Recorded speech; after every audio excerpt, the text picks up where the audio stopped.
from just outside the perimeter and also just inside the perimeter tonight of Atlanta, Georgia, where Chicago got a pope and we're still on the downslope. Like I said, an easy laugh without Jennifer and Kat here. I appreciate it. It is the five takes. Instead of Chicago Hope, it's Chicago Pope. Chicago Pope, Chicago No Hope. It is the Five Takes podcast. And we are back.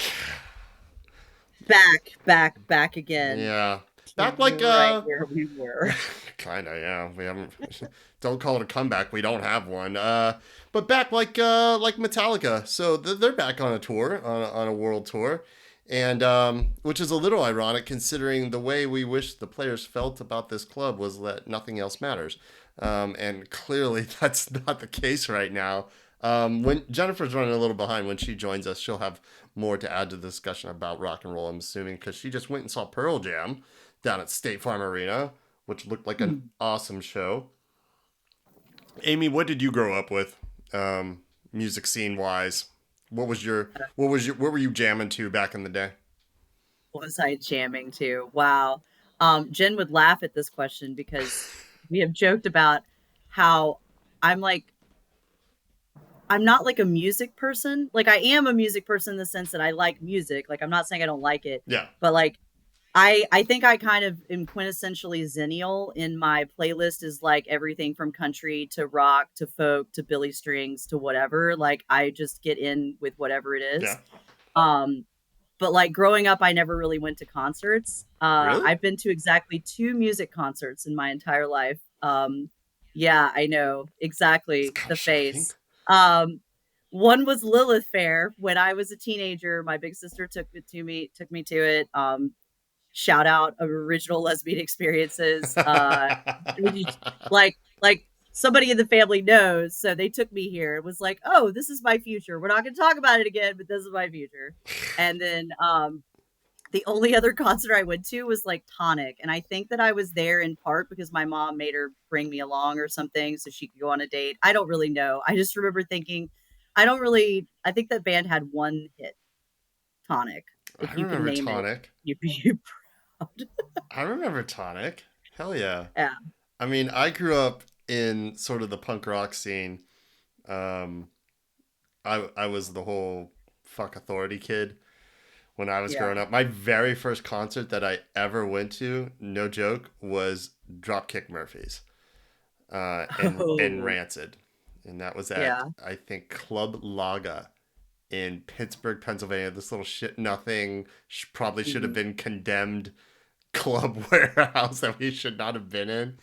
That was my first experience. So I grew up on that and then broadened my music horizons from then. But that was my scene. Dropkick, Rancid, a whole bunch of ska bands, Less Than Jake, Catch 22, Blink 182, MXPX, Green Day, all that stuff. In terms of anything like meaningful, I am definitely on the lesbians' greatest hits. Like, I was very into Indigo Girls, Okay, Sarah yeah. McLachlan, Sure. Melissa Etheridge, anybody who would play at Lilith Fair. Yeah. I got to see Queen Latifah, Bonnie Raitt actually at Lilith Fair. That was pretty fun. I've worked with Queen Latifah. She's interesting. I've worked with her on a couple films. Yeah, she's interesting. She has a massive entourage that travels with her, a huge security. Really? Yeah, she's very nice, but she does not travel alone. She comes. I'm glad to hear that. Yeah. I hate it when you find out that people you really, really like are secretly assholes. So no. I'm glad to know that's not the case with her. She was super kind. I mean, maybe other people have different stories. Look, I try not to judge people by a single experience. I mean, some people just have a bad day, a bad show, and that's not the person. So, but I've worked with her, I think, on 3 or 4 shows, and she was always cool with me. So if she's cool with me, then I assume over that many shows, she's just a good person.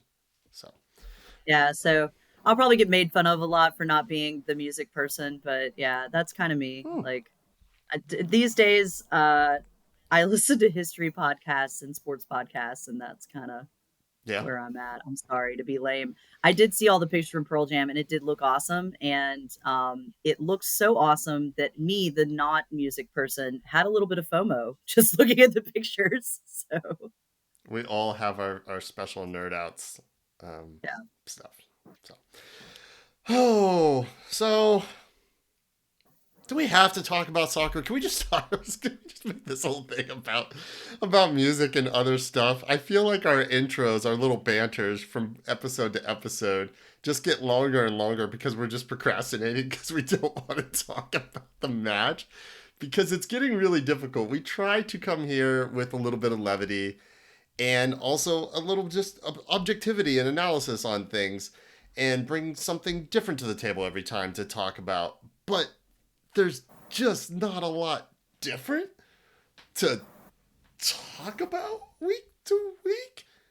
And that's kind of true here. What are your, like, just before we get into other people's takes and comments and our own, what's your general feeling on, or feelings on this game? And if you'd rather just talk about news podcasts and Boy, and music where to instead, we start? can. So I don't want to pin you into it. We could talk about other stuff if you want. No, it's just it's Oh, and so also, difficult. I'm sorry, I've No, it's skipped fine. introductions here. If you're not watching the video feed and you're wondering who these talking heads are, hi, I'm Glenn here usually, and tonight Amy is joining with us because Kat has massive back pain, probably from Oh. trying to carry this fucking team. Uh, but no fear, we've gone to our bench. And for what it's worth, our bench is much stronger than Atlanta United. So Amy is here with us tonight, and Jennifer will hopefully be joining with us soon. She had a delayed and a prolonged Mother's Day dinner. Also, happy Mother's Day to all the mothers out there, whether it's you are of the human variety or the four-legged variety. Everybody is appreciated, and happy Mother's Day to you as well. And to all of the mothers who mother without mothering, and you know who you are, the Ah, aunties, yes. the neighbors, the grandmas, Yep. the everybody, Capo mothers out there. Yep, everybody. your village matters. And like, I just want to Mm, shout out those people. mm, I'm very lucky to have a lot of people in my life that mother my child without being his mother. right on. A few of them showed up to see the middle school play this weekend, which was very cool. And That's sweet. yeah, so thank you. And I will say that, a lot of those people are people I know through Atlanta United. So maybe that's why we keep coming back to talk about these things, because at the end of the day, you guys are our community. Yep.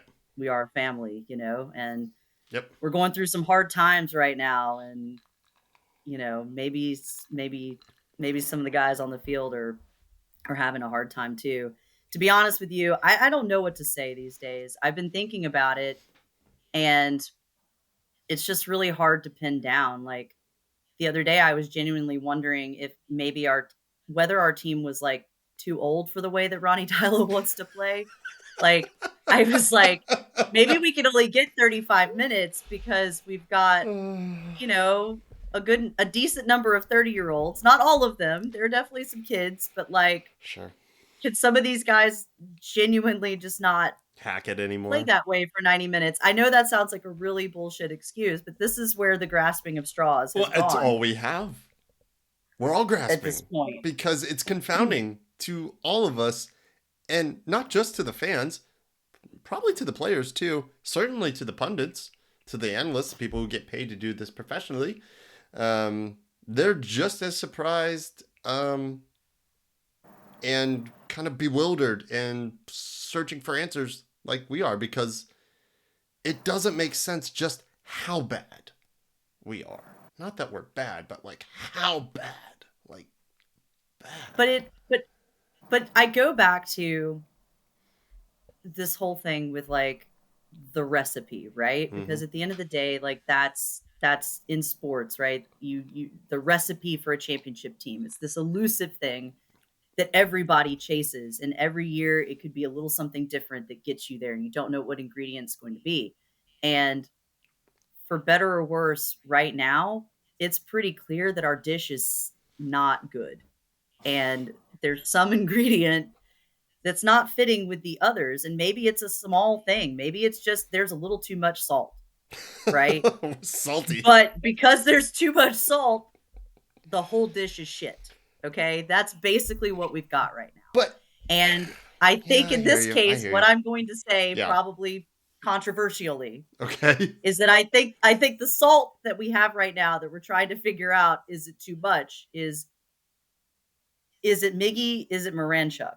Now, from a heart standpoint, that's an easy decision because everybody all day long is going to pick Miggy. Yeah. But I'm here as the owner of one Miggy Stardust kit to say that the piece of this that maybe on paper looked so good and was just grasping for that last just bit of magic may have ended up being that handful of salt that we just threw in the middle of this recipe. And look, like, if you want to fight me and say no, it's Moranchuk, we can have that argument. I don't want to fight you. But what I'm getting tired of, and you're not wrong. Like, I like your analogy. I like it a lot. I like what you're saying. But what's frustrating is when you see other teams who are also cooking dishes and they're better with the same amount of ingredients, right? Take Minnesota, for example. Let's take cooking a better dish with lesser ingredients, which let's there's a whole cooking show for that. For sure. There's Vancouver is microwaving Hot Pockets and their gourmet Michelin star. Like, it's incredible what they're doing. Then you take a team like Minnesota. 17 different nationalities on that team. They got players from everywhere, just like we do. And I've heard with us a lot. I've heard it from Jason, who I love, and Mike, and loads of different people, that it's difficult to bring people who play soccer in different ways, in different styles, different parts of the world, different languages. It's hard to bring that all together and make it gel. Well, Minnesota's got 17 of them, and they beat Miami 4-1. They're second in the West and fifth in the Shield race. I don't want to hear it. I just don't. Like, it can be just done. Out of curiosity, because I genuinely don't know. Yeah. So I'm curious how deep your knowledge on this goes. When you say there are 17 different nationalities in Minnesota, yes, what are we talking about, though? Because I have a nationality, like, I don't speak the same language as everybody else on the team. Right. And then I have a nationality, but I've been in the United States for 10 years. Fair enough. Or whatever. I don't know how deep those divides are, like, if they're really just everywhere and they've got 10 different languages that they're speaking on there. But the point I'm trying to make, I guess, is that there's other teams who are similar to us in terms of variety of players, types of players, and challenges to overcome. Roster turnover, new coach, etc., etc. And I can give you plenty of teams, examples where they're doing it better. I mean, Philadelphia went through massive changes. They're fine. Minnesota has loads of different players. They're fine. Vancouver's got less than any of us, and their team was up for sale. They're fine. I hate to say that some of this just comes down to, at the end of the day, like, mentality and professionalism. Yeah. But that's why it's so frustrating, is because that's kind of where we are. It sucks to say that, but you're right. Also, unfortunately, I'm sure as well as anybody else that, people that like to play competitive sports, I think there is something to your nature, right? And so it's just so hard, but there's a feeling component to playing, right? There's just a je ne sais quoi, like, aspect to playing that you can't create, right? You can't just make it happen. You can't force it. Right. It's just there. And whatever that is, it's like our team has negative that, it's basically like, to pull in my nerdy D&D stuff, we dump statted charisma. Okay. We dump statted charisma. We have no charisma. Okay. We just gained a whole new sector of audience. The D&D chat is going to be lit. Go on. Just saying, like, so like, no seriously, riz, like, as the kids say. No riz. What do you do? Yeah. What do you do with that? I don't know. And And to be honest with you, it's really frustrating too because I don't know that I disagree with anything that Deila has said since he's been here. I Not a know. single thing. His press Some of the last conferences, couple game but that's the stuff. thing, is like a coach can come out, and I can appreciate a coach coming out and being very forthright, honest, direct, and saying all the things. And I'm like, yeah, I kind of agree with all of that. You still have to find a way to get your players to understand what you're doing. Like, it's getting harder and harder for me to believe that it's just players refusing. But we'll get into that in a minute. But I hear everything you're saying. No Riz stats, no charisma at all. Um, But he said something about, yeah, I think maybe in the last press conference, he said something about like doing the work, maybe, or right. Being you more know. gritty nose, like, just hard nosed and gritty, and putting in that work, and everyone's got to put in that work. And so then the next thing that comes to mind, and I'm sure this has been said ad nauseum, is candidly what DeBoer said about our fan base, and maybe it's about the players. Like, I don't want to say anybody is spoiled. I think that's like kind of a very like that's not the take I'm trying to go with No, here. but I think I But understand what you're trying to get at. We've there's talked about like it too. a You have everything here in terms of, if you're a player coming here, you have every right. advantage, every single advantage. You're paid well, you're treated extremely well, world class facilities. Like, we have given you every possible tool to succeed, much more than you will find at other clubs. How many players come here just wide eyed, going, "My God, I have this." Latte did that when he came Mhm. here. He was just like, "My Lord, they put my name on my dresser and they put the name on the Halo board. This is What's incredible." weird about that is that you would think that that would inspire you to play You would think, harder, right? and And yet and it's and yet here we here we are. are. At the same time, I don't know if that's even a fair take either. Like, Hmm. one of the questions that I have is what is being said about the roles of who's supposed to play what within the team dynamics and the team like chemistry? Hmm. Because what I'm seeing is a lot of butting of heads from a personality standpoint on who's supposed to be what, right? We've talked about it ad nauseum, I'm sure, but and while Alexi has gotten a lot of the scapegoating, it's also Miggy and Saba. We've talked about that.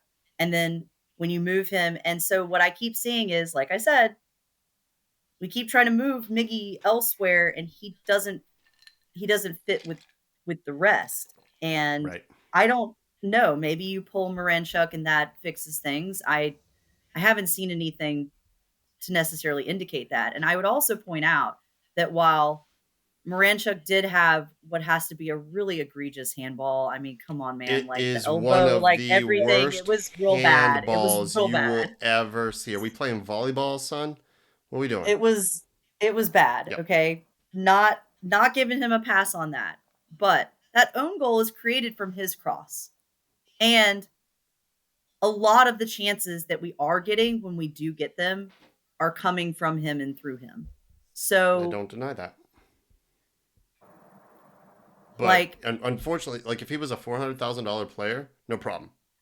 mhm. He's a DP, and you still have to have more than just, yeah, well, it's okay. Like, And you could unfortunately, say the same thing about Mickey, for sure I except can, and he's I will. Mickey. No, I will say So, those same things. We're not getting nearly enough out of him.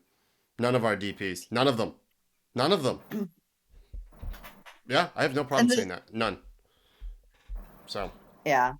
it's So, frustrating. You can hear it in our voice, guys, from both of us. We're at our wits end with this, and just wish we could figure out, like, nail down exactly this, that, and the other thing that's wrong, so we could fix I that. honestly think Greg Garza already told us when he spoke the other day about like glue guys and Ah, and for like sure. locker room I guys and guess what I mean is, I positivity and wish it was a simpler thing of, like, got it. if You get just over here and over here, and then that frees everything up. A lot of people thought that would happen when we put Miggy Central last week, just and move some it people. didn't. It didn't fix shit. It didn't.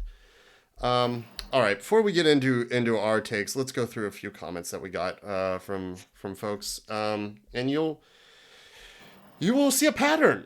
It's a lot of the same stuff we're saying too, but still really, really, really appreciate everybody commenting on all the different platforms out there, and staying connected with us, staying connected with each other, staying connected with your community, despite the football not being good. Like, I don't want what we've built here to ever go away because the team isn't good.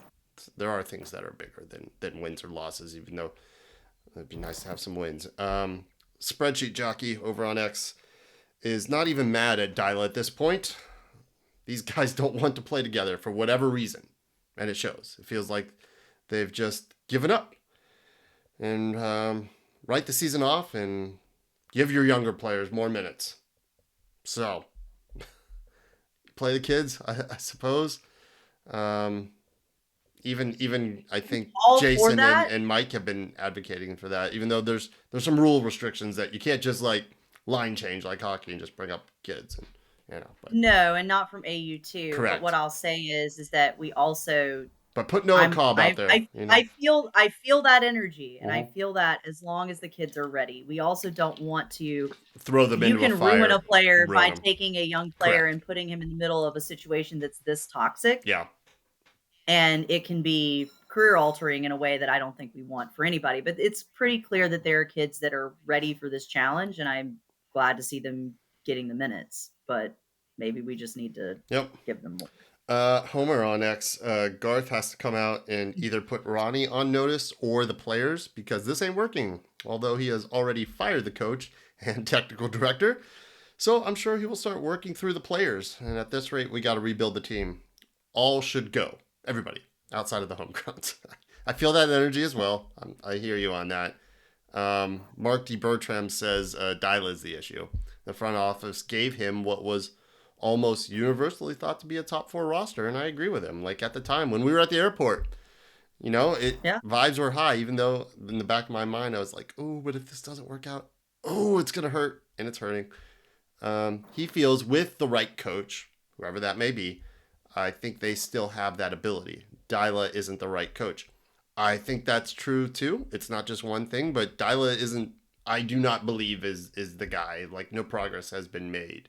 Maybe this is an extremely difficult puzzle to put together, but he can't do it. Weirdly, I actually think that Brad Guzan continuing to be an absolute stud in goal, notwithstanding all the results, may actually be hurting us from maybe one potential path to solving this issue. Because if I take my own bullshit, right, and I say, okay, the problem is that you have a lot of people that think they're in charge, or they're supposed to be the guy, or they're the guy, or this the guy, or whatever, and they're trying to figure out who the guy is. Well, obviously it should be Brad who goes in to mediate and say, well, I'm the guy and I'm in charge and this is how we're going to work it out and everything. And I wasn't thrilled with his comments, the other day when he said, oh, look who's here. What we do off the field, is what we do off the field. Like, it didn't make me feel as strongly as in my MF Wall standness, right? Yeah, I got you. But if he wasn't, right? So if the problem was Goose is shit and we're forced to make a change in goal, you're also forced to make a change at captain.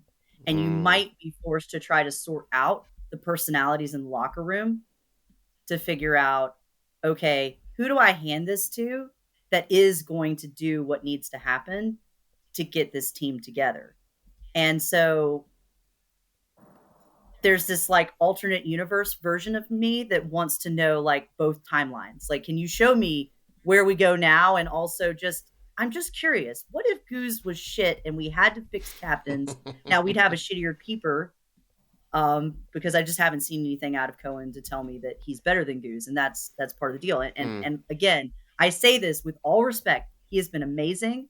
I don't want Goose out. Like, I don't want to feel this way about anything. But if what's going on is dudes can't work out their personality things, one of the ways that I understand they do that is like, I don't know, pack of wolves. You figure out and fight it out who's the alpha again. And right now Goose is a polar bear. On his way out. Let's get the animals right. He's a polar bear. I have polar bear. Oh yes, the young lady down in front. Hey, Jennifer's joining us. Hi. She's gussied up. I've been saving this shot. If you're not watching, Jennifer is extremely gussied up for Mother's Day. Happy Mother's Day. Thank you, and happy Mother's Day to all the moms out there. And I apologize I'm so late because we had adventures in Mother's Day dinners tonight. It sounded like a quest, like kind of like trying to get the family down to Wally World type situation. Pretty much was, except when we pulled up to the restaurant where we had an actual reservation, John Candy was in fact there saying, "Sorry, folks, we're closed." And so we had to pivot and find another place to go. And how was Applebee's tonight? Oh God, it's so bad.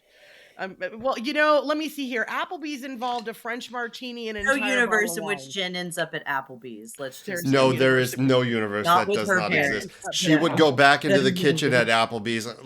Just let me do it. Just let me do it. All right, Yes. just let me do it. Just get out of the way. Thank you.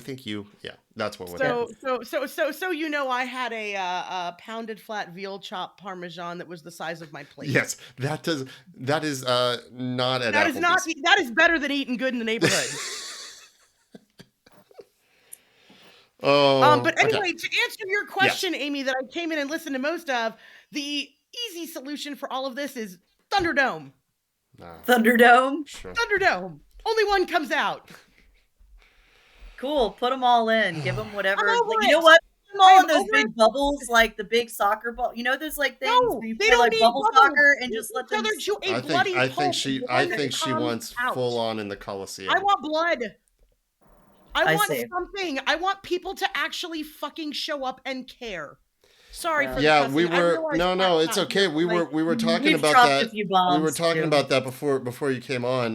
My We're Back line was back like Metallica, since they're back on the road, and you had seen Pearl Jam.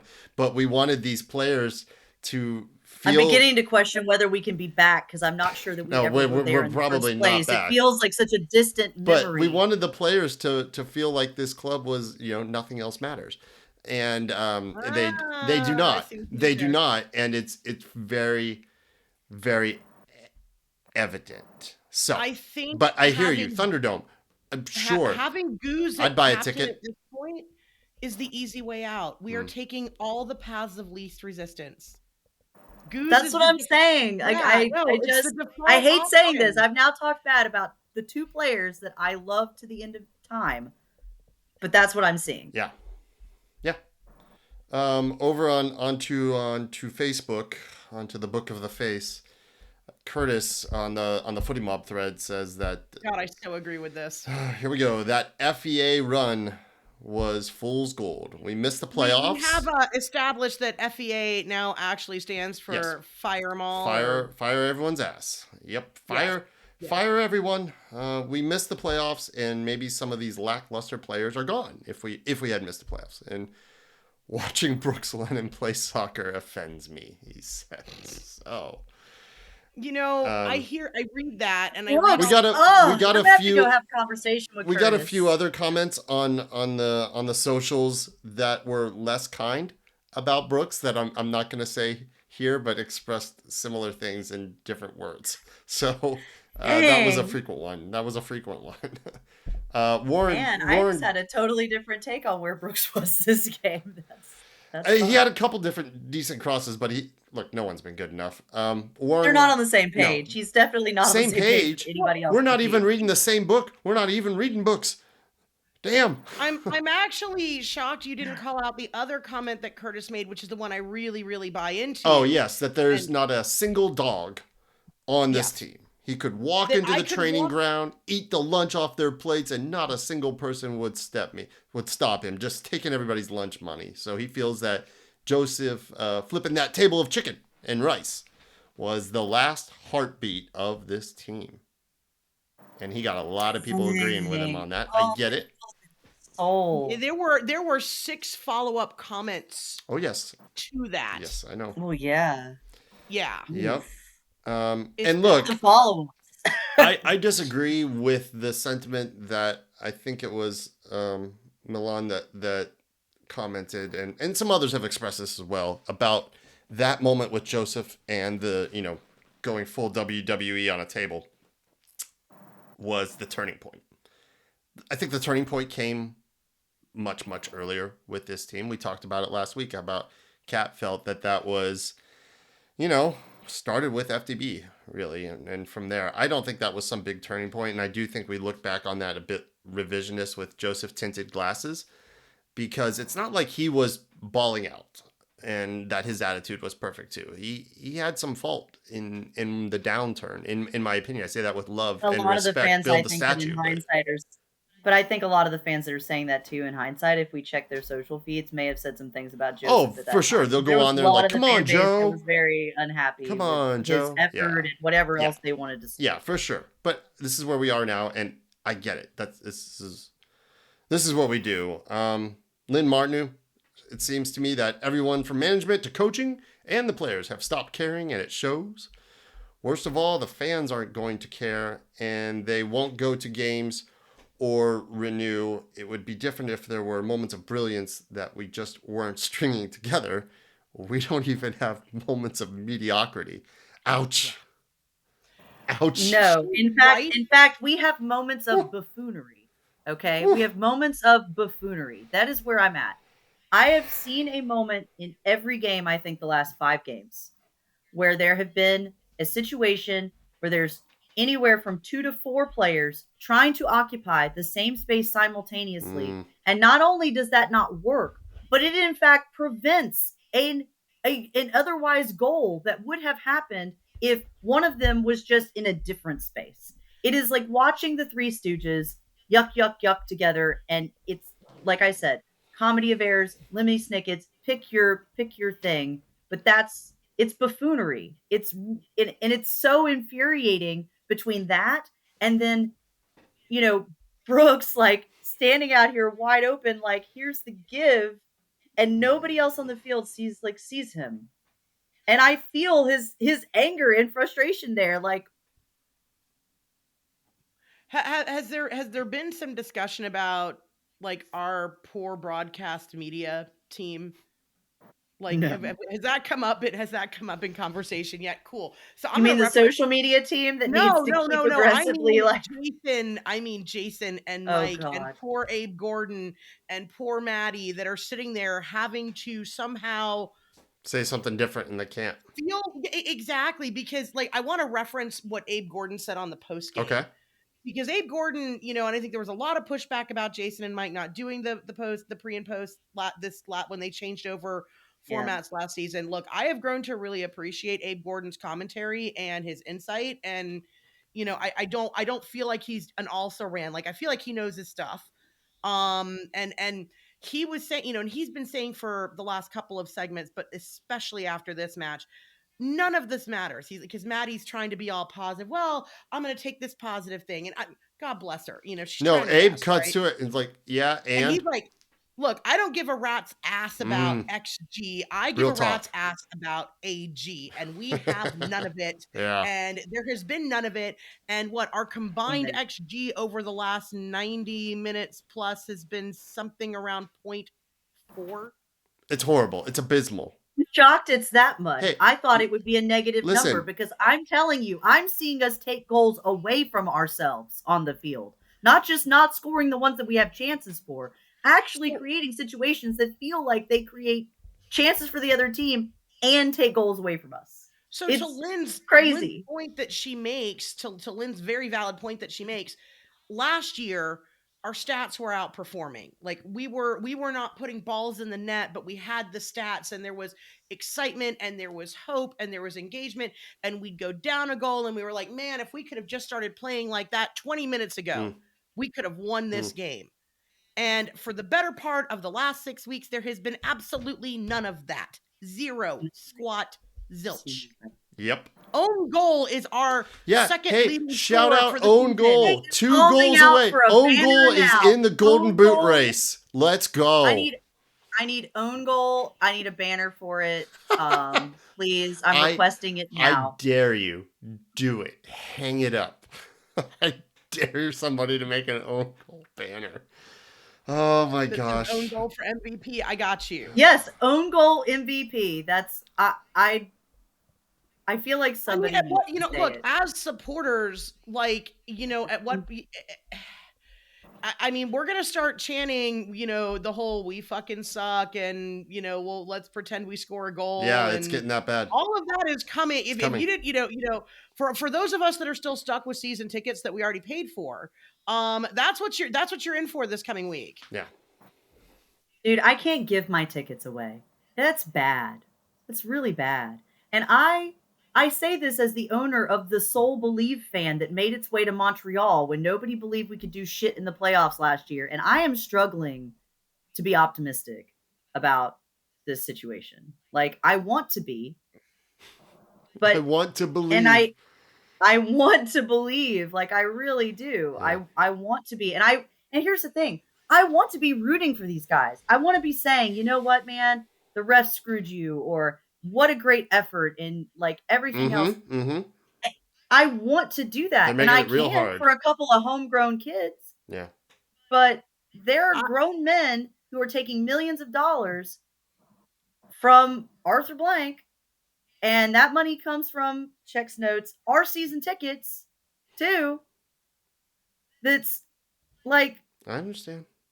they're putting out performances that even MLS commentators who have no dog in the fight are saying, Oh, I don't really even understand listen, why these guys I are so listened disappointed. to when there's an away match. I love listening to the hometown radio call of other teams. I think it's really interesting.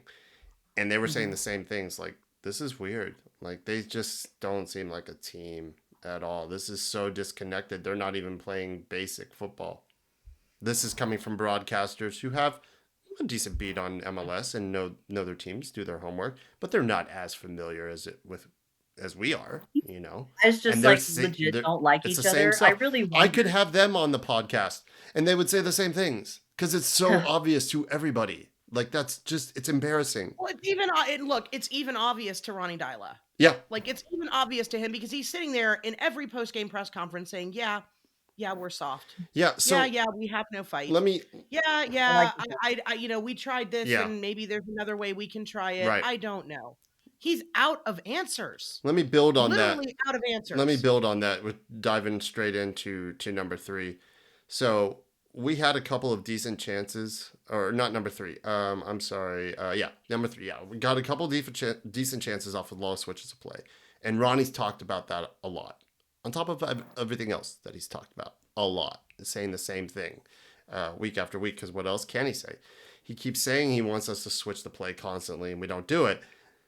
I'm at the point where it just can't be the players outright refusing to do what the coach is asking. This has to be on him to a really big degree of an inability to effectively communicate your ideas to the players in a way that they can understand and act on, because they're not. It's a hard one for me to believe that the team's turning a middle finger to this guy in the same type of way that they did a little bit with FDB, where it was sort of a mutiny a little bit against the way he wanted them to play. I mean, that was an out and out mutiny. Yeah. I mean, I LGP just, led it. Joseph yeah. flipped the chicken. Yeah. Like it was. Well, You know, the flip chicken, that sorry, was the chicken was later. Panetta. Sorry, that was But Panetta, you know what I'm you know saying. what I'm saying. Like I don't, that was. I don't think that's going you know? on here. I don't. I just don't think I don't they think understand. They care enough, and that's the problem. Well, also nobody's gonna flip a table right now. That's also true. So what is the answer for number 3? We got asked that on our Instagram post. The answer is replace the coach, and I don't think the answer is replace the coach. I think okay. the answer is we have to fire Garth, Wow. do it now, and bag this season, and let whoever else is going to come in. Let Hendo go to work. Let Hendo go to work, and you find somebody else to do whatever, because this is a culture problem. This is not. We've been through 3 different coaches now. 3 different That's coaches true. under Garth. Okay. Yeah. 2 different sporting directors. We have flipped this roster inside out. This is the culture that Garth has built, which is a decided lack thereof of any kind of culture and identity. And I'm sorry, he's had 3.5 years to put his stamp on this club. And we have absolutely nothing but pain and suffering to show for it. We're worse. And I would be okay with pain and suffering if I felt like the team was out there bleeding with me, and I don't. Yeah, you know more about from a sport. I was going to say a sports perspective. That was a Freudian slip. You know better than anyone about pain and suffering. Even though, look, you can. I know you don't want to talk about Bruno. I'm not talking about Bruno. But your pain and suffering, you're at least fighting for something. You have the potential to win a trophy, and I think you would agree that you're seeing your team You've had loads of injuries, but you're seeing that fight. You're not seeing this like just capitulation No, and they don't go out. I nothingness. still want to You still want watch to Spurs watch fuck it till up they on kill a you. Sunday. Yes.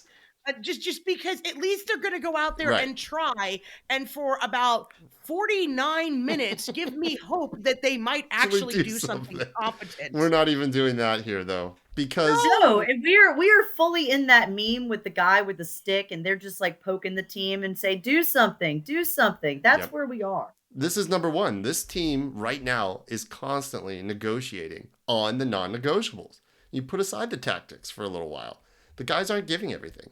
Straight up. The guys are not closing down attackers. Guys are not allowing a team with the lead to kill the clock at the end of the game. Just pass the ball around the edge of the 18. In the box. No pressure. No desire to take it off them and one last salvo down the other way. Nothing. And why Either should no they? desire or no ability. And if Why it's no should they? ability, why They're are we getting so gassed? fat fucking paychecks. Everybody's a TAM player. They're getting fat fucking paychecks. They have the best facilities in the world. And I have said this in the world. We have coddled these kids. We have coddled these players. They come into the Bends and it's a freaking cathedral of fabulousness and all this hype that we, the supporters, bring, and banners for everybody. And, like the amount of whatever, why would they, what do they have to earn? What is left for them? This is the pinnacle of existence. I can live a cushy job in a city where I can go to all the swanky restaurants and nobody's going to recognize me and nobody's going to fucking harass me. And I can go to this beautiful facility that's always full of people that are going to stand there and they're going to show up no matter what, because what they have is a phenomenal sports entertainment experience for a reasonable price. Okay. I mean, in all fairness, and we have big fat paychecks that we couldn't get anywhere else in this league. And a relatively low cost of living here. Yeah. What else do they have to work for? It should be the heart, but I hear you. I mean, we don't want to have this conversation. No.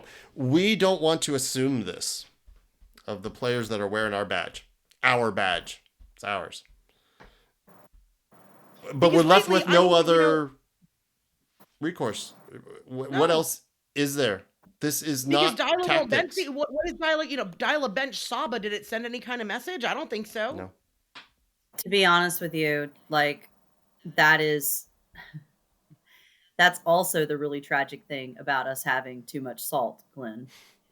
We were talking, she was making a cooking comparison. You missed on that too, of just different ingredients and how we've got great ingredients, but it tastes like shit. But why do other teams who have just as wide a variety of ingredients, why do their dishes taste so well? But I digress. Well, and my point, Jen, was that it doesn't take a lot to fuck up the recipe, though. You could just have too much salt, okay? Yeah.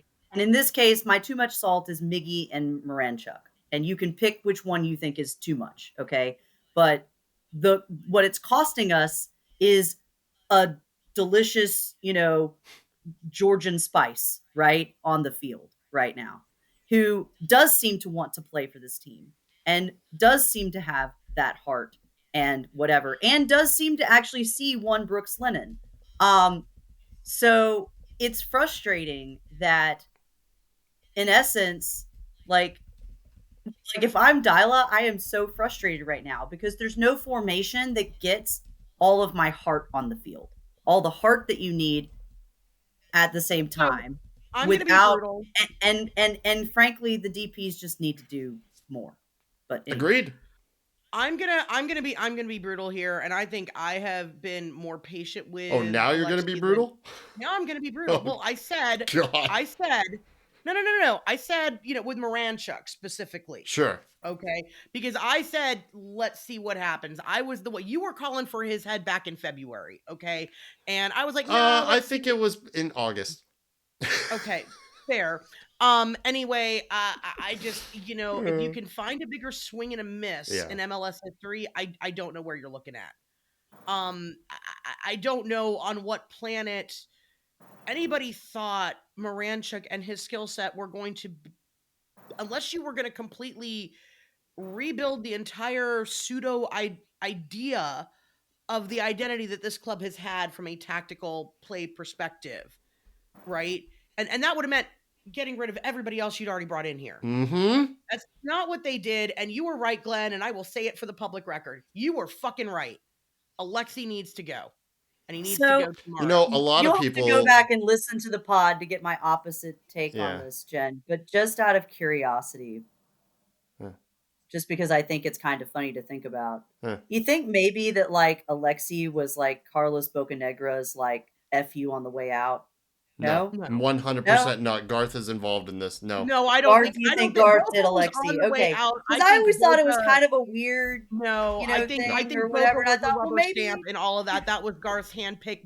Garth went Okay. on the radio. I mean, and said, he did "We are go so completely. We are fucking back, baby. man." So, Yeah. Yeah, No. this was Okay, Garth's fair, baby. fair. All It's right. both of them. Garth's It's baby. both of them. Like, no, absolutely not. And boy, do I hate being fair. right. Boy, do I But hate being right. yeah, I'm sorry. So, Glenn, you were right. I'll own it. I wanted to give Alexi time in the system, different whatever. Try him in a couple of different ways. Nothing we've done with him is working. He can't play his way out of a paper bag. He certainly can't find an open man to save his life. I can't remember the last time he had a surface score. He did create the own goal. He was the one that created the own goal. He did also create the penalty. He also, so there's But there's that. this is what we talked about he last did. week. This is what we talked about last week. He does all these things that would be great for a $300,000, $400,000 player. You have to be more as a DP. Miggy has to be more as a DP. Latte Lot has to be more as a DP. It's just how this league works. If you put Miggy back to the 10 on the regular and you give Miggy, don't shake your head at me until I'm done, Amy. Go ahead. Okay. Go ahead. Okay, but I think if you put Miggy back at the 10 full time, right, you figure out some serviceable thing to do at left wing, because Lord knows bring in Brennan, play the kid. He wants to play. Fuck it. Put Alexi on left wing. I want to see it. I want to see what's going to happen. I mean, you know what? Maybe that's the magic Would be key. hilarious. But whatever you do with left wing, put Saba on the right where he belongs. Sure. Actually play that lineup for, I don't know, 2 or 3 matches in a row, so that they can figure out where the hell on the pitch everybody is and they're supposed to be, instead of changing it every 5 minutes. Maybe, just maybe, Miggy will settle down and find some of the love and the passion that we all fell in love with when he was here the first time around. Because that's the thing for me with Miggy. It's not, I don't think he was, I get it was nostalgia and it was vibes, and on paper it looked like the right thing to do because of how he played in the Prem. But the reality is, we need Miggy. If Miggy's going to stay here, he's got to step up and take that leadership mantle. And he's got to do it and I don't think he will be able to do it if he's not doing it from the 10. Or at least the central attacking midfielder role. I just think that changes, kind of everything. It does. Because Miggy is not really a 10 either.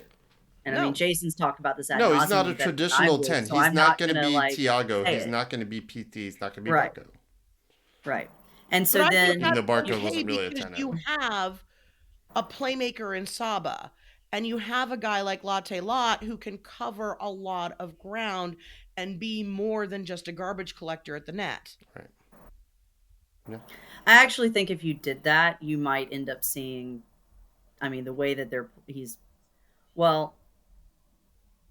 so if you do that, are you just going to drop then Fortune? Is it Fortune and Muyumba? Is that who you're putting there behind Miggy? Yeah, I think drop Alexi altogether.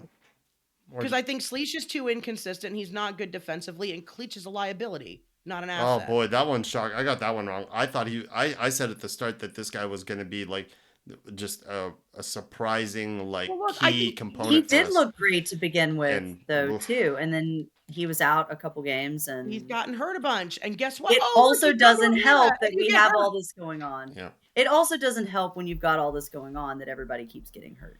And to your point, true. We've seen every lineup maybe possible, it feels like. Yep. The fourth point here is that this team looks really uncomfortable under pressure. We have no ability to play out of a press, even just the slightest little bit of pressure. We panic and shank balls long or play it out or just get dispossessed. The only time we win the ball is off a lucky bounce or a really bad pass from the opposition. When we do win it, we slow the play down, give the opponent plenty of time to reset. And we just don't do anything to unbalance opponents. And opponents don't do a lot to unbalance us. It's very little. We just cave. we just collapse. We're soft. I'm really soft. gonna disagree in two instances there, Sure. specifically when Miyumba is healthy and Jay. I feel like Miyumba and Jay win the duels. They win the second balls, and we just don't have enough of that going on. All right. Honestly, I see more of our issues in the final third in the pass. I mean, that's an obvious take, but like, Yeah. we can't. We get everything but the last thing. Yeah. Right when we do it right. I'm not saying that we're not also turning it over in the midfield and doing all the other things. It seems like it depends on what part of the game you're in. And it wasn't even like, it's not even a consistently now we're at the point where it's not even consistent where we're inconsistent. Do you know what I mean? Like, we're good at the beginning, we're good at the end. We're not good at the beginning, we're not good at the end. Like, we've just picked every possible configuration of bad. Mm-hmm. What was the possession stat this year? This match? I forget. It was heavy into Chicago. Not as bad as last week. I think it was more 50-50. I'll look it up if you'd like. I'm just curious because 45. well, I mean, again, I think we spent literally of our whatever percentage of possession it was, whether it was like 48 or whatever. I think we spent 46% of that possession passing backward and moving back to our own end of the pitch instead of actually progressing the ball, which is the same problem that we had. 50-50, 52-48 in favor of. Okay, so literally Chicago. We spent 47% of the time passing it backwards. Yeah, pretty much. And I'm over it. I don't want to watch negative football. Yeah, I hear you. Wrapping up with point number 5, which is something else I really should have added into this take, is that I think the most damning thing when it comes to Deila specifically.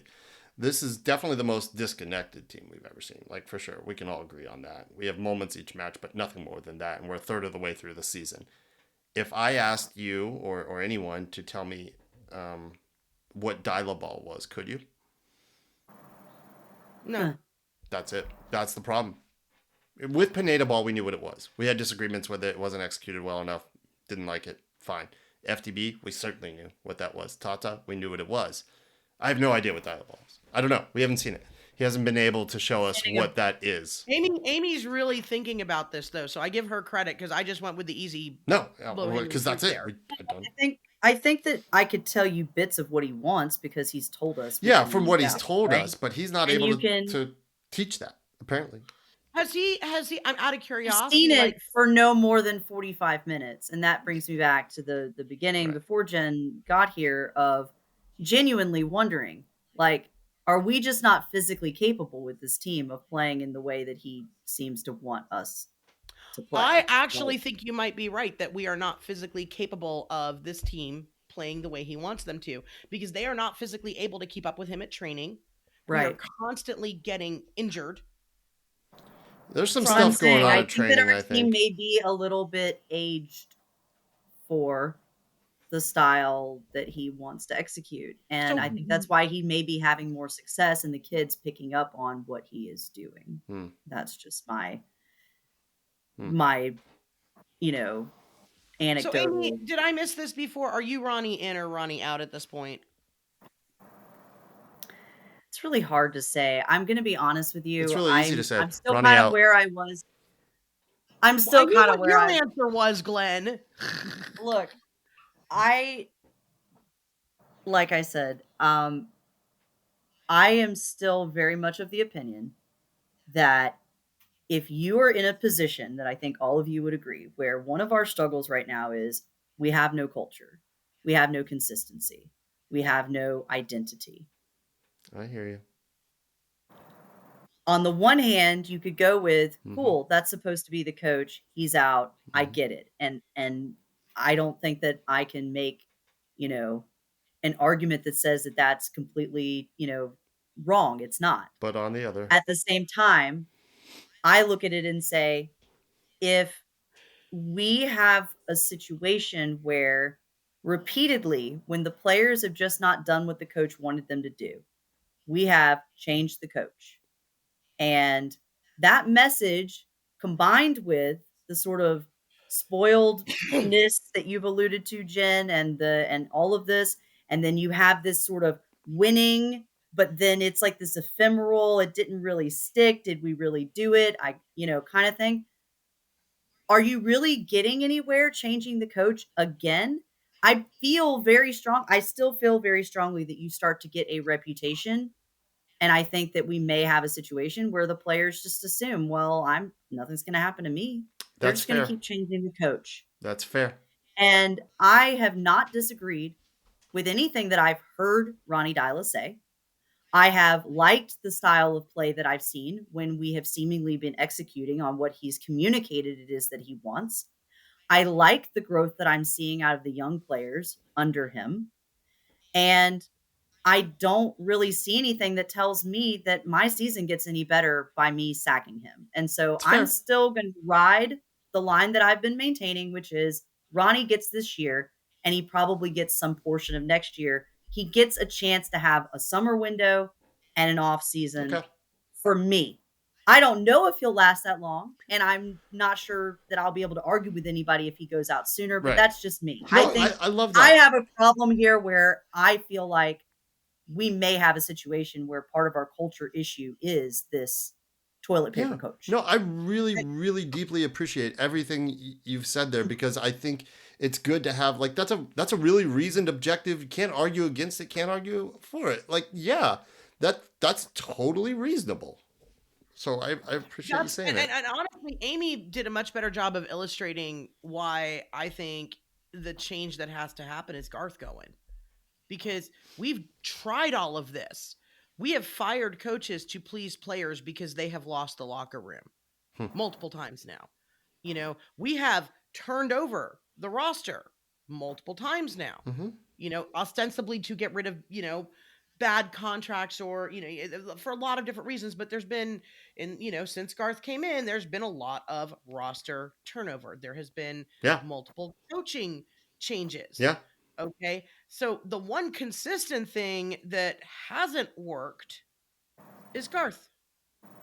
It's true. True. I mean, we're not going to fire a president halfway through. You're going to fire the coach before you fire the president, for sure. I don't know. Uncle, you never, I know Uncle Arthur has a history of hanging on to upper management staff much longer than is necessary. But with the players, like, they don't have interaction with Garth. Like, I don't see us sacking Garth and getting a new president bump. I do see a new coach bump, but I think I think if you sack a president, and then all of a the sudden message. everybody's on the damn hot seat, Hmm. and they have to know it. You look at where this team is, and you look at the history this team has of getting coaches sacked and who's getting shipped out and whatnot, and you realize, oh, we've got a sporting director who's been here for less than 4 months. We have a coach who's been here for 4 months. Who's been And here they the just got longest? rid of the Okay. architect. No, I hear you. And they just get rid of the architect of who's here. I hear you. If that doesn't light a fire under you, nothing is going to. Oh, that's fair. That's fair. I'm glad you brought it up. Yeah, totally fair.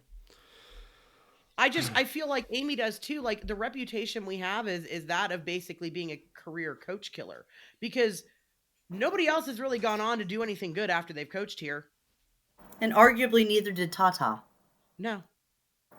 So Tata went to Mexico and it all went to hell in a handbasket until he got, Tata went to Mexico, and I'm pretty sure that most of Mexico thinks he was an Argentine spy sent to destroy the Mexican national team. Okay, like and so. and Tata didn't get the grace. Tata got what, like a season and a half in Miami before. And he did well with what he had, right? But it was a caretaker. He's certainly not doing as well as the new guy is doing in terms of getting the most out of the non-Barca boys. I also think, if I can remain on my analysis horse for a moment, that Sure. the other thing that I consistently see us having done that I think has to stop if we're going to start talking about history and culture and trying to return to something, if we ever were actually there, we can't just keep trying to manufacture glue guys.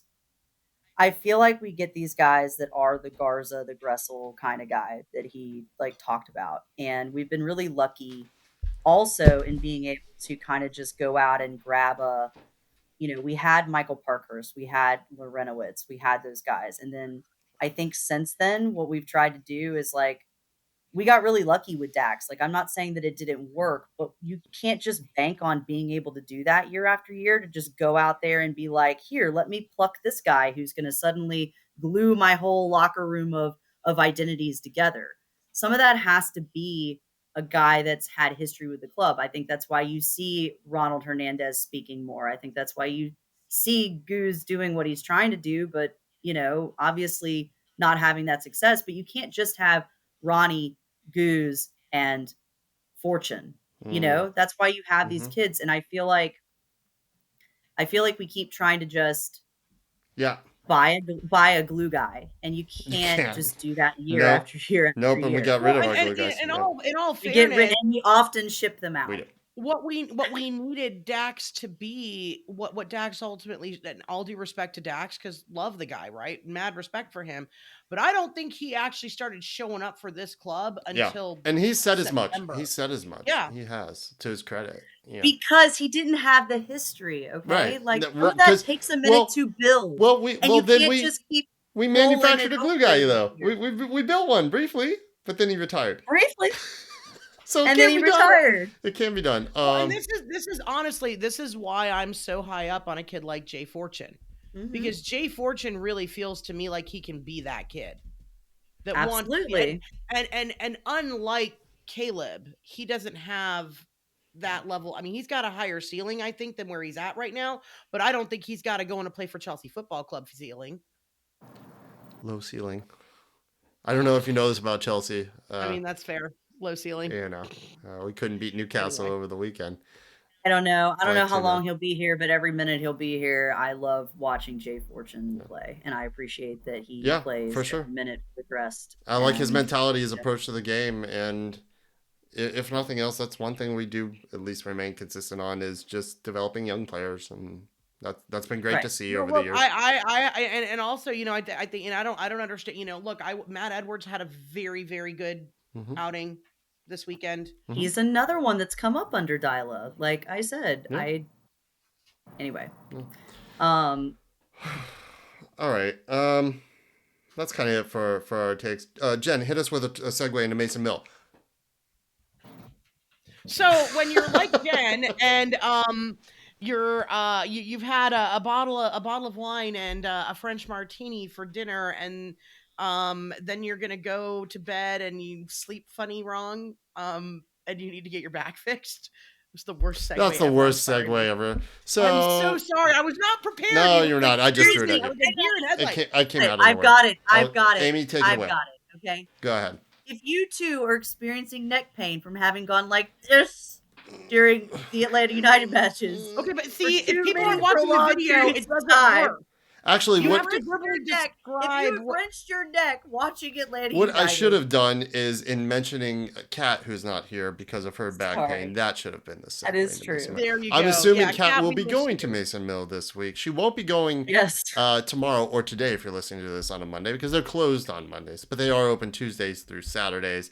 They are in Decatur, Georgia, off McConnell Mill Drive. You can call them at 404-321-0082. You can also find them on the web, masonmillcairo.com, and make your appointment with Dr. Cohen or Dr. Miner. Both are phenomenal, different styles for different people, but they will absolutely listen to you and give you whatever attention you need, and it will feel like walking into family, which is important. And speaking of family, there is something that we want to talk about here at the end. Now that we've dealt with the most important, least important thing, as the prophet Jurgen Klopp has spoken of many times in the football, there is something else that we want to talk about that's a little bit more important that's going on, but is directly related to soccer and to culture that we talk about a lot on this pod, and family, and how we're worried about the results of this team and it destroying kind of what we've built here, right? Because we don't want to lose community and what we've got, because I really super value everything that has been built around this club. You guys, friendships made for life. Like, this shit is really, really important to me, and I can't have it go away because of a silly thing like losses.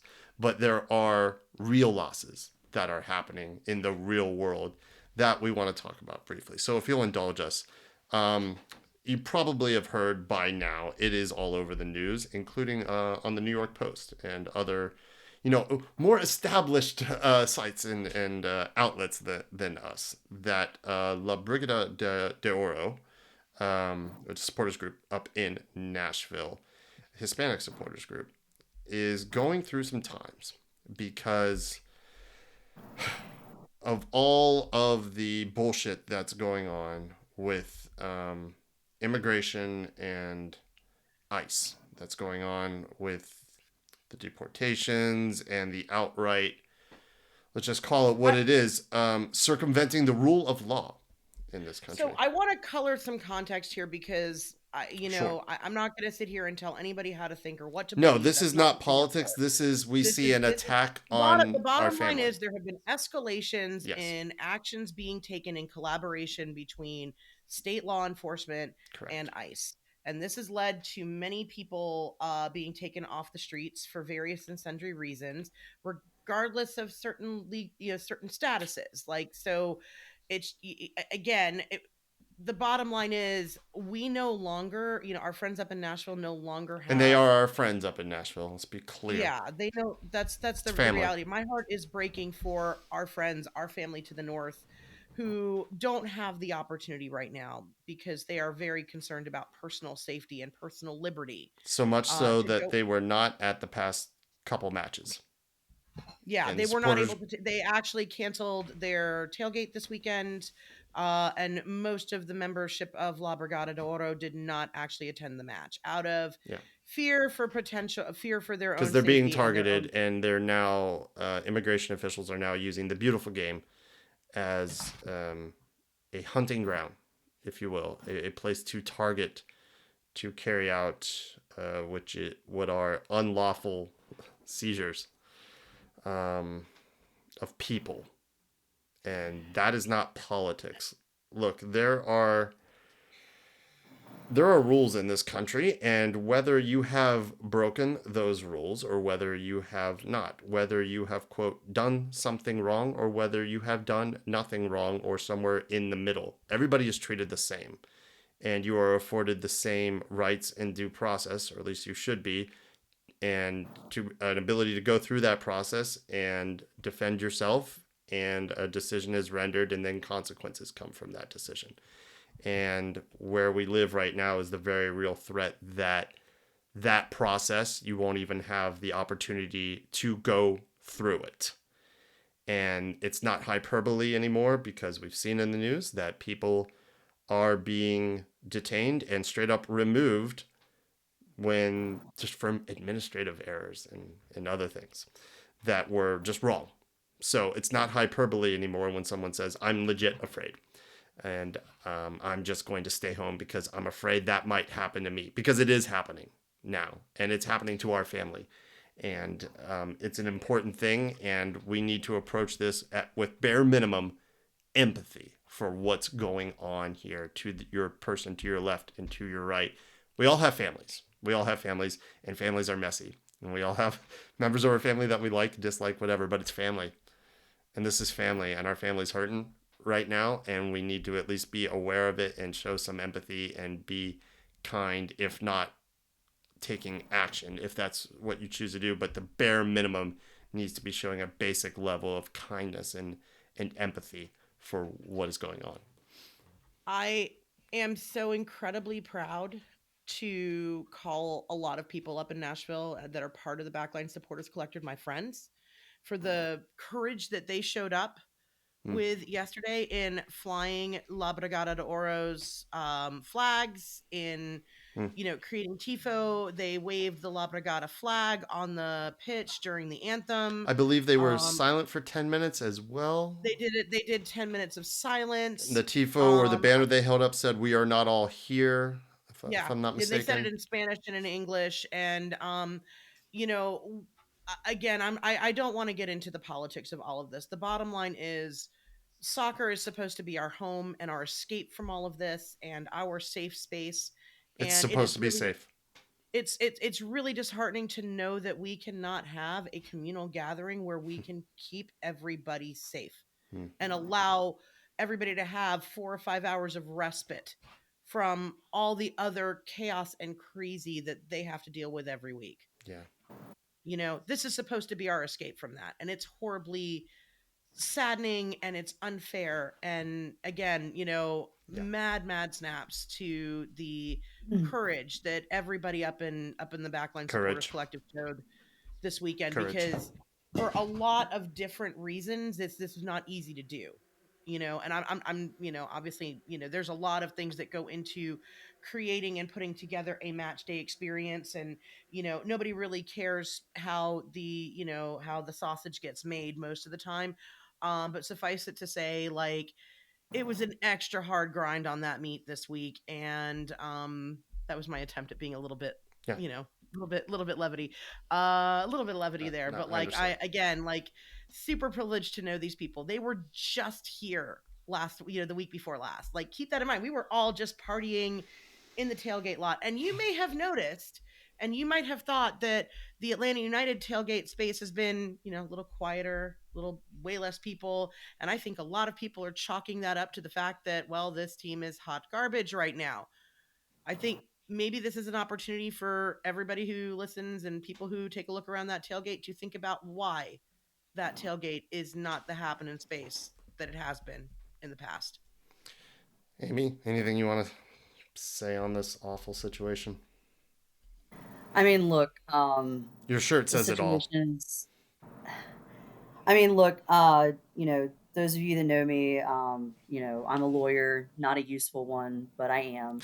And all of us, when we go into the law, we do it for various reasons. But for me, like,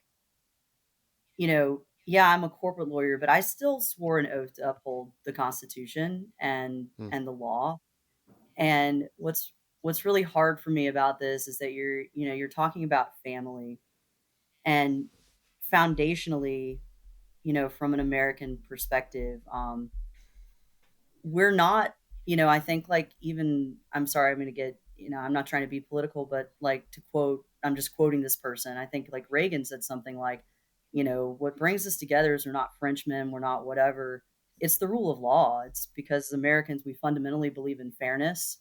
And I think that that is why this is hitting us so hard, is that it just doesn't Seem feel fair. true to who we are Yeah. as a country. Because we just want fairness. And I and and Yeah. and who we are as a country isn't red or blue. It's not Republican or Democrat. It's not anything. It's who we are Yeah. as a people. Yeah.